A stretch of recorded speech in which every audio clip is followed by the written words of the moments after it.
তাহলে আমরা আজকে আলোচনা করব ইতাআতের অনুসরণের উপর।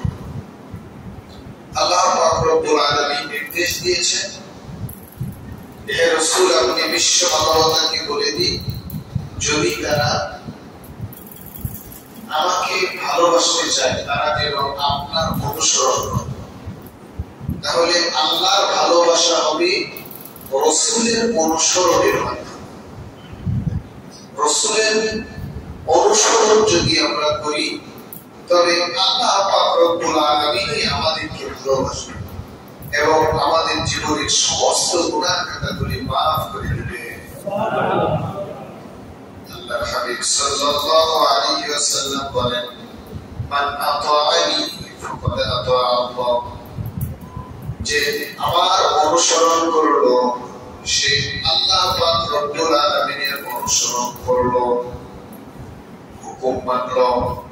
ওয়া মান আসানি ফাকাদ আসাল্লাহ, আর যে আমার অস্বীকার করলো, যে আমাকে মানলো না, আমার অনুসরণ করলো না, সে স্বয়ং আল্লাহ পাক রব্বুল আলামিনকে অস্বীকার করলো। বলেন নাউযুবিল্লাহ।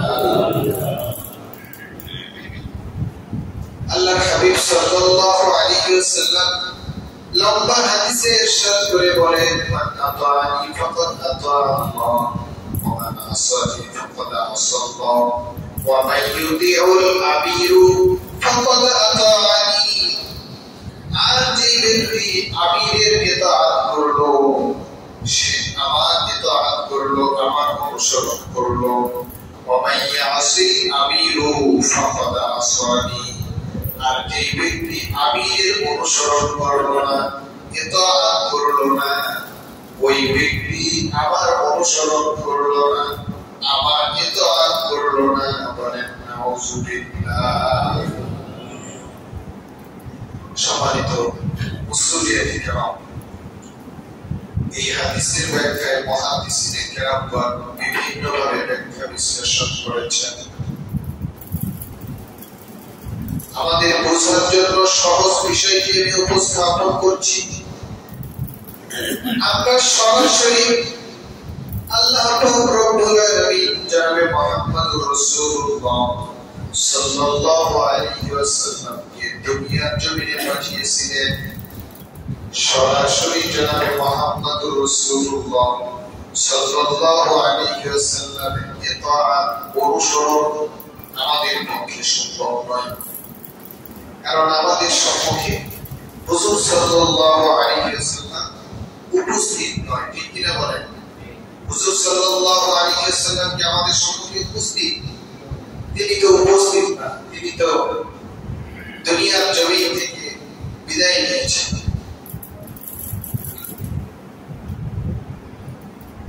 এজন্য আল্লাহর হাবিব সাল্লাল্লাহু আলাইহি ওয়াসাল্লাম তিনার পরে সাহাবায়ে কেরাম রিদওয়ানুল্লাহি তাআলা আলাইহিম আজমাইন দলকে আমাদের অনুসরণীয় অনুকরণীয় করে দিয়েছেন। সাহাবায়ে কেরামের কাছ থেকে সহবত নিয়েছেন তাবেঈন, তাবেঈন, আইম্মায়ে মুজতাহিদিন, উলামায়ে মুতাআখিরিন, মুতাকাদ্দিমিন। এভাবে একটা সিলসিলায় জনাবে মুহাম্মদুর রাসূলুল্লাহ সাল্লাল্লাহু আলাইহি ওয়াসাল্লামের বাণীগুলি আমাদের কাছে এসে পৌঁছেছে। ঠিক কিনা বলেন?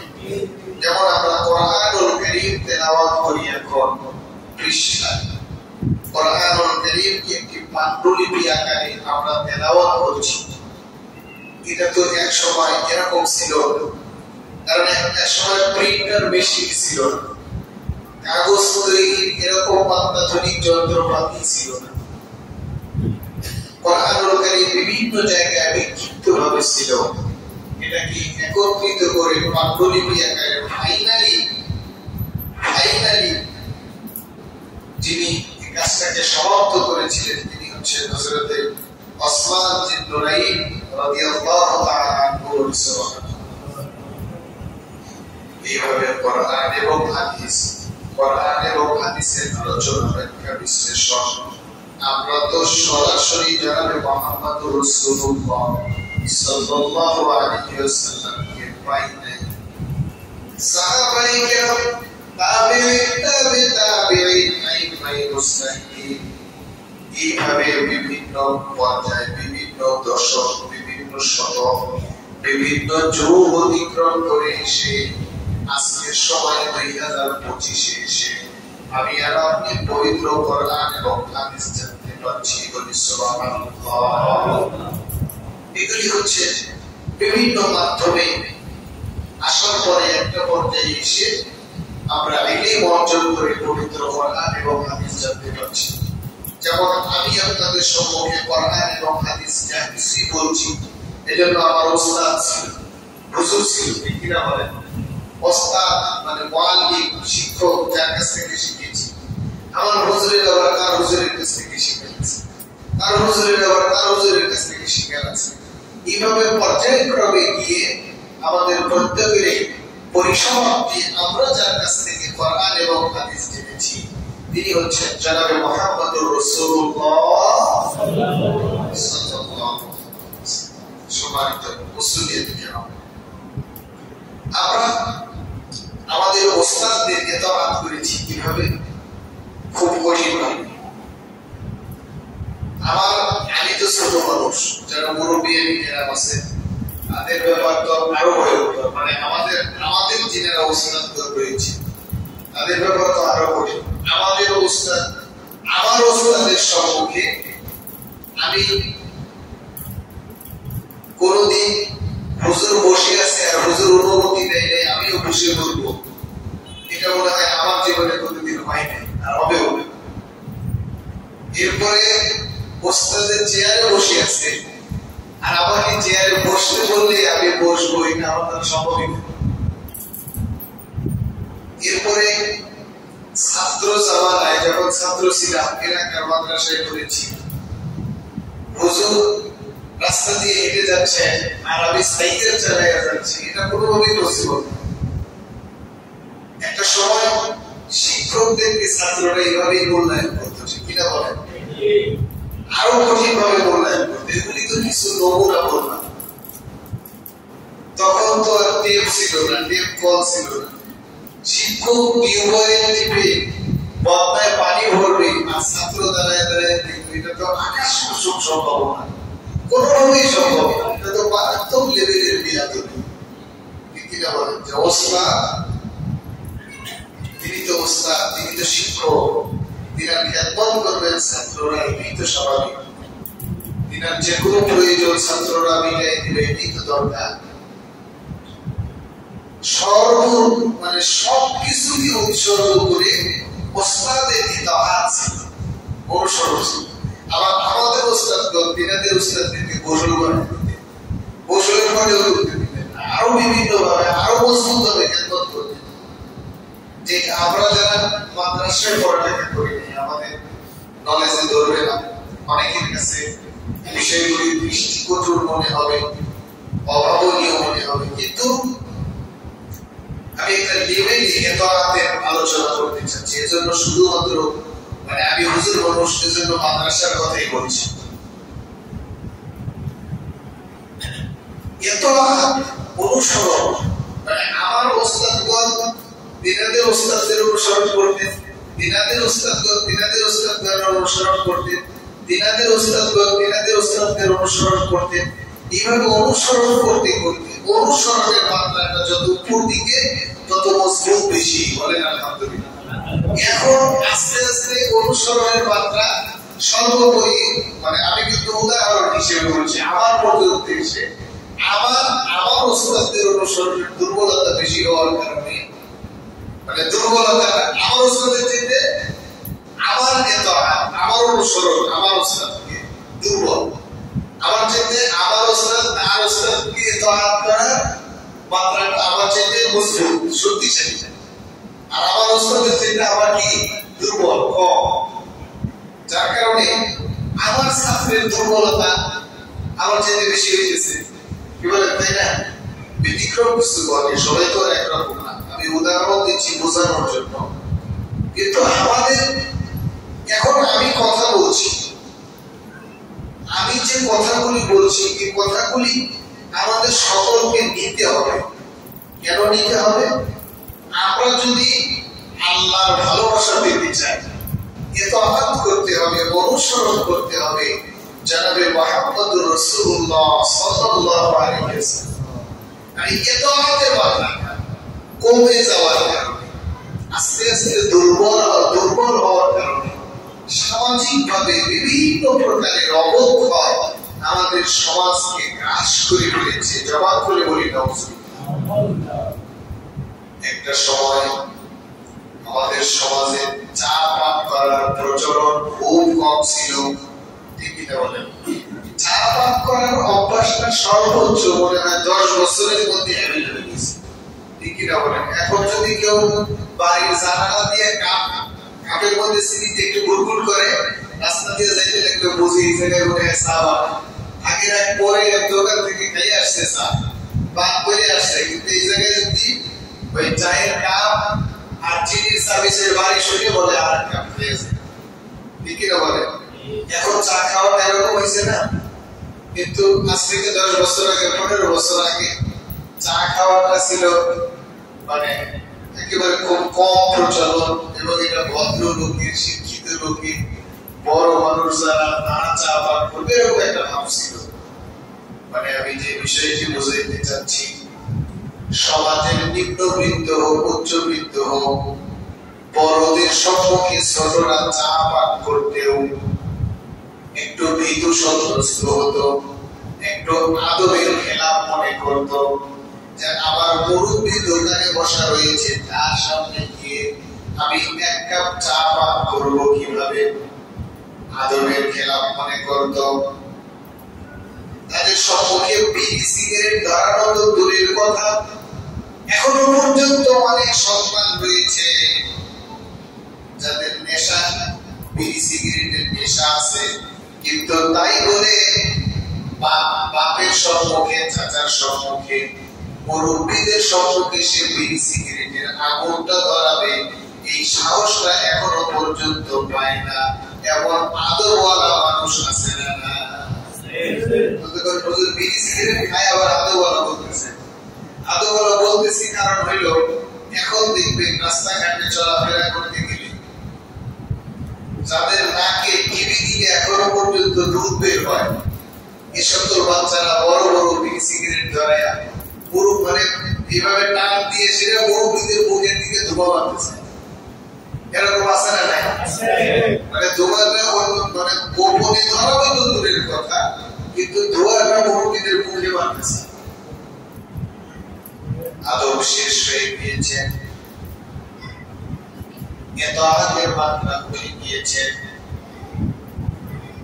একজন ব্যক্তি আদবওয়ালা, ধরেন আপনি যদি আদবওয়ালা মানুষ হন, আপনার মনের মধ্যে যদি এরকম টেন্ডেন্সি থাকে যে মুরব্বীদের সম্মুখে বেয়াদবি করা যাবে না, এমন কোন কাজ মুরব্বীদের সম্মুখে করা যাবে না যেটা আদবের বরখেলাপ হয়, দেখতে খারাপ দেখা যায়, আমার আপনার মধ্যে যদি এই চিন্তাটা লালন করতে পারি, আর আদবটা যদি আমার আপনার মধ্যে এই মাত্রার হয়, আমার আপনার ছেলে সন্তানগুলি, আমার আপনার কচি কাঁচাগুলি, কলিজার টুকরা সন্তানগুলি আমাদের কাছ থেকে এগুলি শিখতে পারবে। একটু জবাব করে বলেন ঠিক কিনা? কিন্তু সন্তান যদি দেখে বাপের কি আদব নাই, সন্তান আদব শিখবে কোথায়? সেটা জায়গা আছে? এজন্য আমাদের সচেতন হতে হবে, আমাদের মধ্যে ইতাআত নিয়ে আসতে হবে, অনুসরণ নিয়ে আসতে হবে।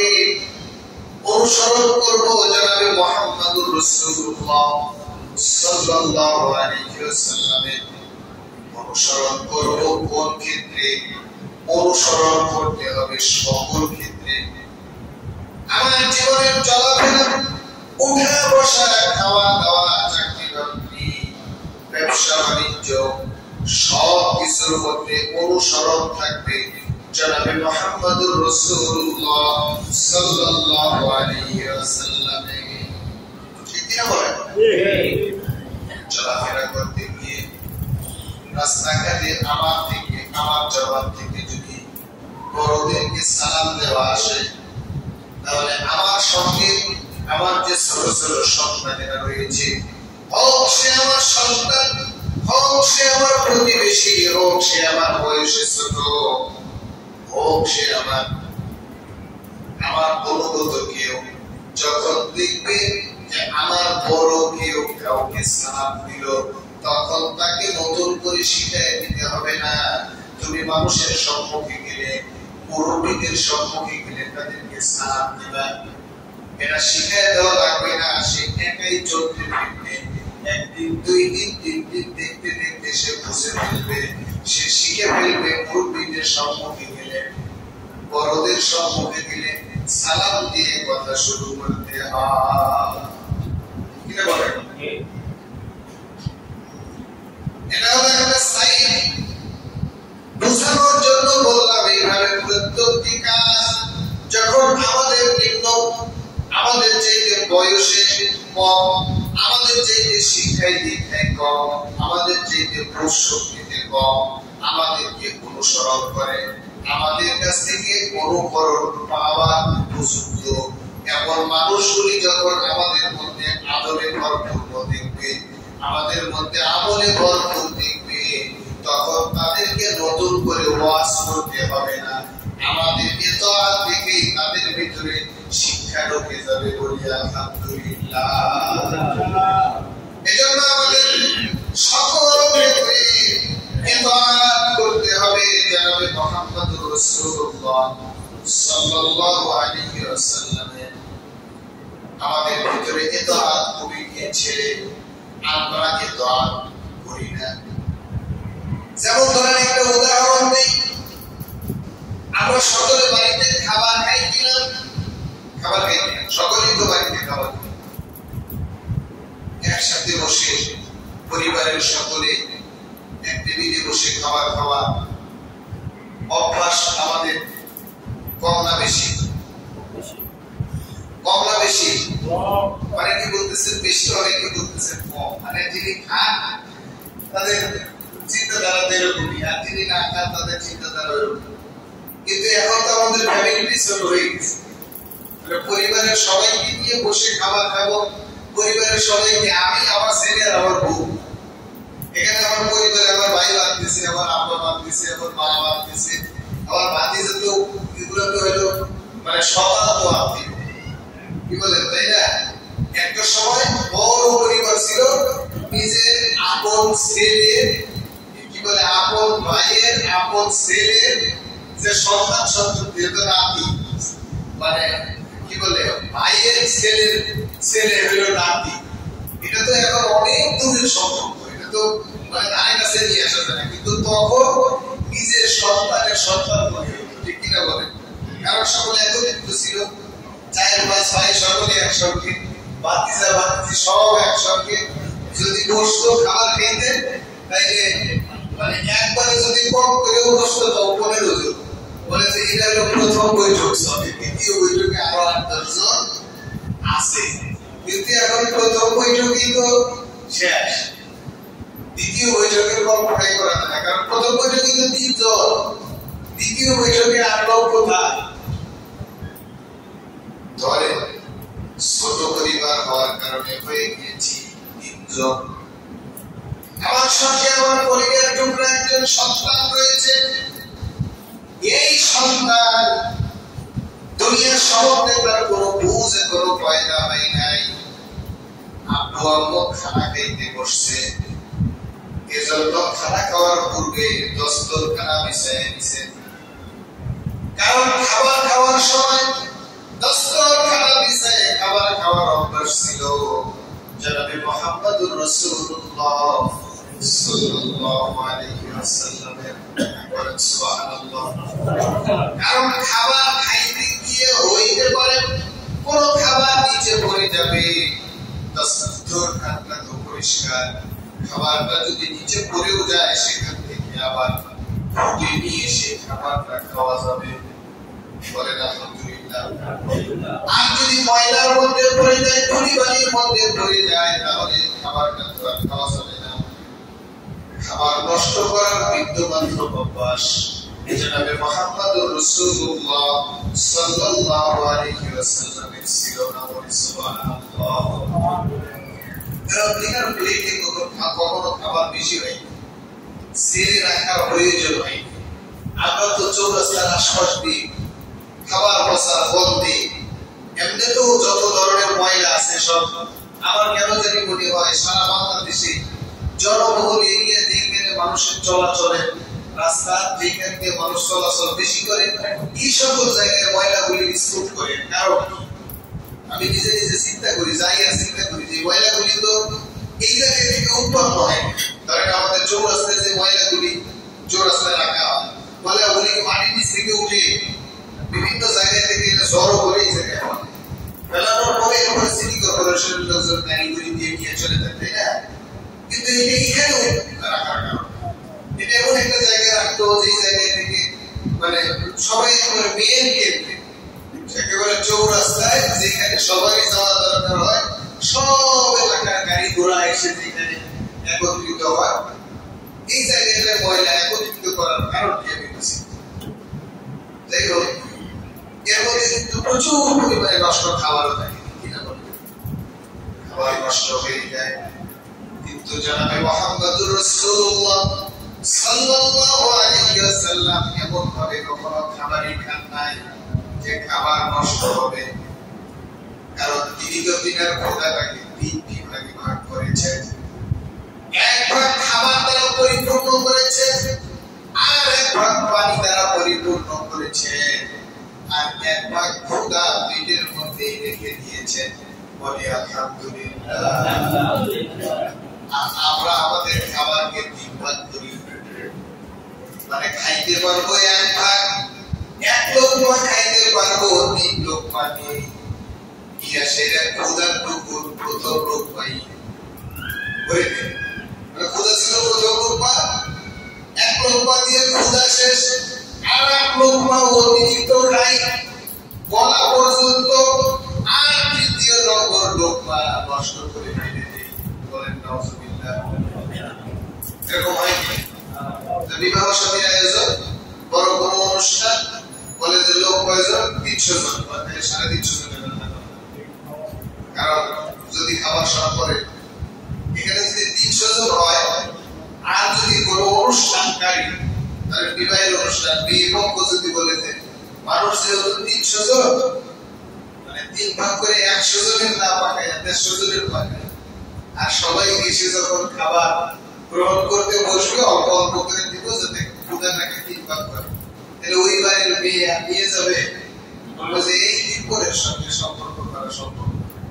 মানুষ 300 জনের খাবার পাকাইছে 150 জন, 350 জনের খাবার। এরপরে খাবার নষ্ট হয় কিনা? হয় কিনা? খাবার নষ্ট হয়ে যায়, বর্জ্য করে খায়, খাইতে খাইতে জীবনে গরুর গোশত চোখে দেখে নাই, তার সম্মুখেও দেখবেন যে গরুর গোশত নষ্ট হয়ে আছে। গরুর গোশত নিয়ে মানে একটু শক্ত করে হয়েছে, ওইটা না খায় আবার বড় মারা ফেলেছে, শক্ত করে তুই এভাবে নিয়ে নিয়ে নষ্ট করার মতো লোক আছে না নাই? এইভাবে খাবার করে নষ্ট হয়ে যায়।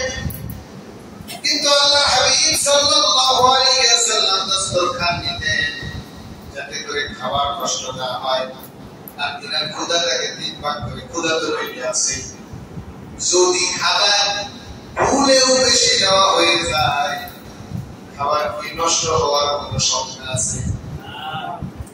নষ্ট হওয়ার কোনো সম্ভাবনা নেই, কারণ আপনার পেটে তো খোদা আছে। খাবার তো নষ্ট হবে তখন যখন আপনার পেটে খোদা নাই। ওই যে জন্য আমাদের দেশে একটা কথা বলে যে ভরা পেটে ভাষা ভাষো ঘষি ঘষি নাই, মানে ভাষা ভাষা একটা স্বাদের খাবার, এটাও খেতে ভালো লাগে না, ভরা পেটে ভালো লাগে। তাহলে আপনি আর আপনার স্ত্রী খাবার খাওয়ার জন্য দস্তরখান বিছিয়েছেন, প্লেটটাকে সুন্দর করে নিয়েছেন। এই যে দস্তরখান বিছালেন, আল্লাহ রাসূল সাল্লাল্লাহু আলাইহি ওয়াসাল্লামের ইতাআত করলেন, অনুসরণ করলেন। এই অভ্যাস যদি আমাদের মধ্যে গড়ে ওঠে, আপনি পরীক্ষা করে দেখবেন, কোনদিন যদি আপনি দস্তরখান বিছাইতে ভুলেও যান, আপনার সন্তান আপনাকে স্মরণ করিয়ে দিবে আমাদের দস্তরখান বিছানো হয় না। ঠিক বলেন? আর যদি আমরা দাঁড়িয়ে দস্তরখান সারা কোনো খাই আর নষ্ট করি, তাহলে আমাদের বাচ্চারা কি শিখবে? ওইটাই শিখবে, এর চেয়ে আরো শৃঙ্খলা শিখবে।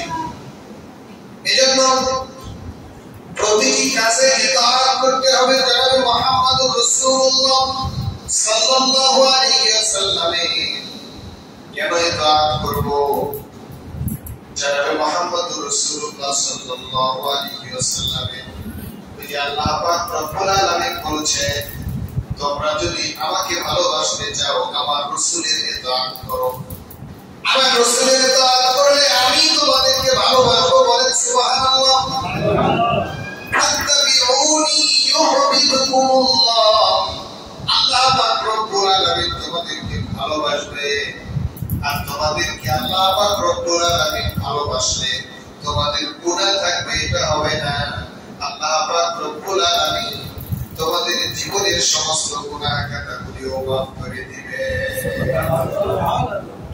তাহলে সম্মানিত মুসলিয়ানে কেরাম, মুরব্বিয়ানে আযম, স্নেহের কচিকাঁচা কলিজার টুকরা যুবক ভাইরা, আমরা যারা এই আলোচনা শুনলাম, আলোচনা করলাম, আমাদের সকলের ভিতরে রাসূল সাল্লাল্লাহু আলাইহি ওয়াসাল্লামের অনুসরণ নিয়ে আসার দরকার আছে না নাই? শুধুমাত্র ঘরে নয়, শুধুমাত্র বাহিরে নয়, শুধুমাত্র নিজের ভিতরে নয়, সমগ্র জায়গায় মুসলমানের বিচরণ যেখানে হবে, মুসলমানের পদচারণা যেখানে থাকবে, সেখানে রাসূলের ইতাআত ও অনুসরণ থাকবে। জবাব খুলে বলেন ইনশাআল্লাহ। রাসূলের ইতাআত আমাদের জীবন থেকে আস্তে আস্তে উঠে গিয়েছে বিধায় আমরা বিভিন্ন জায়গায় পদদলিত, অপমানিত, লাঞ্ছিত, বঞ্চিত, বিভিন্ন জায়গায় আমাদেরকে স্থান দেওয়া হয়।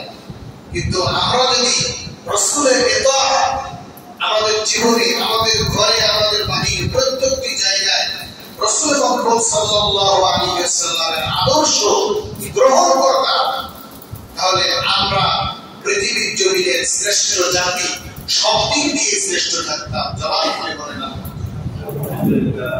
কিন্তু আমরা রাসূল আকরাম সাল্লাল্লাহু আলাইহি ওয়াসাল্লামের অনুকরণ বাদ দিয়ে দুনিয়ার জমিনের পচা কান্দা, দুনিয়ার জমিনের নষ্ট প্রকৃতির মানুষদের অনুসরণ গ্রহণ করেছি। যেহেতু খানা খাওয়া দিয়ে বারবার উদাহরণ দিতেছে, খানা খাওয়া দিয়ে উদাহরণ দিয়ে ভালো ভালো হোটেল রেস্টুরেন্টে যাবেন, দেখবেন আপনাকে আমাকে খাবার খাওয়ার জন্য চামিচ সার্ভ করা হবে, চামিচের মাধ্যমে খাওয়া। আর যেটা পড়ে গেছে এটা খুলে খাওয়া মানে একেবারে আনকালচারাল, এর মধ্যে কোনো সামাজিকতাই ঠিক কিনা বলেন, এর মধ্যে কোনো কমন সেন্স নেই, কোনো সামাজিকতা নেই, কোনো সংস্কৃতি নেই। যে পড়ে যাওয়া খাবার ফুটে গেছে, ঠিক কিনা বলেন। এরপরে প্লেট চাইটা খাওয়া, এটা তো আকাশ কুসুম খাওয়া। প্লেট আবার চাইটা খাবে কেমনে, তো হাতই বানাই নাই, চামিচ দিয়ে খাইছে, ঠিক কিনা বলেন। আর চামিচ দিয়ে খাইলে প্লেটের সাথে কিছু বাইরে থাকবে, এটি তো স্বাভাবিক। এখন দেখবেন একটা সময় কি করা হয়তো, খাবার মানে যখন চামিচ ছিল না, খাবার গ্রহণ করবে তখন তো স্বভাবতই একটু চাইতে সেটা খাওয়ার সুযোগ থাকতো। কিন্তু এখন চামিচ হওয়ার কারণে প্লেট মানে সারাক্ষণ চামিচ দিয়ে খাইয়া পরে যায় সেটা খাওয়ার সুযোগ আছে। খাবার শেষ করে পরে খাবার শেষ হয়ে গেছে, শেষের দিকে একটা হাত লাগে, কি করলো, মানে একেবারে কিছুই বুঝে না, এই পর্যায়ের মানুষ হিসেবে সাব্যস্ত করা হয়। এই যে ছোটখাটো বিষয়গুলি যেগুলিকে আমরা গুরুত্ব দিই না, প্রাধান্য দিই না, অথচ এই ছোটখাটো ইতাআতগুলি অনুসরণ করি ছেড়ে দেওয়ার কারণে আমাদের ভিতর থেকে বড় বড় ইতাআতগুলি চলে যাইতেছে। একটু জবান খুলে পড়ে নেই নাউযুবিল্লাহ। এজন্য আমরা খুঁটিয়ে খুঁটিয়ে দেখি প্রত্যেকটি ধাপে ধাপে রাসূল আকরাম সাল্লাল্লাহু আলাইহি ওয়াসাল্লামের অনুকরণ করলাম, জানার পরে আমরা সেগুলি মানব। সকলেই জবান খুলে করে নিই ইনশাআল্লাহ। ছোট থেকে ছোট রাসূল আকরাম সাল্লাল্লাহু আলাইহি ওয়াসাল্লামের কোন অনুসরণ আমরা ছেড়ে দিব না, সকলেই বলি ইনশাআল্লাহ। আল্লাহ পাক রব্বুল আলামিন আমাদের সবাইকে যথাযথভাবে আমল করার তৌফিক দান করুন, সকলেই বলি আল্লাহুম্মা আমিন।